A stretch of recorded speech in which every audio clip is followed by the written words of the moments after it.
This opioid crisis is huge. It's not going away. Niagara region had record opioid deaths in March, a bit of a rebound in April, and is spiraling back the wrong direction. The numbers have been very high this whole year, and the number of deaths have just been staggering here. We've been top 5 in overdose deaths in the province and up to number 2 in the province, only behind Toronto for overdose deaths here in Niagara. So when you think of the population, that's really scary. A public health study released today says opioid deaths in Ontario shot up almost 80% during the 2020 pandemic months. The province's chief coroner says it's been tragedy upon tragedy. If you think about 2,426 people, and we have approximately 100 to 105,000 people die per year. This is almost 2% of all deaths in Ontario. This is a tremendous number of deaths that are occurring.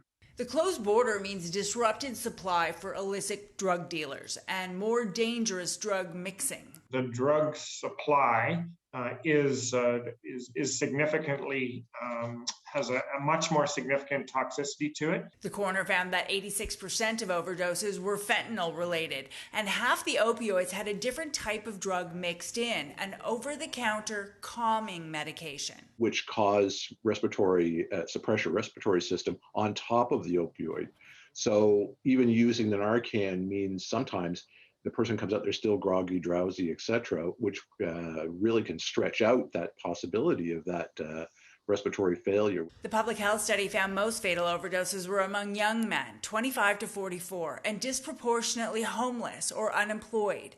The community support organization Positive Living Niagara sees similar trends. My staff just the other day had to run down the street.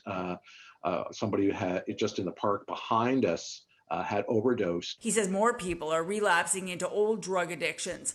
Their low tolerance makes overdose more likely, and prevention and treatment programs are not operating as usual during the pandemic. We're looking forward to an easing of some of the restrictions in the messaging so that we can at least try to tackle this epidemic that's within the pandemic. Lisa Hefner, CHCH News.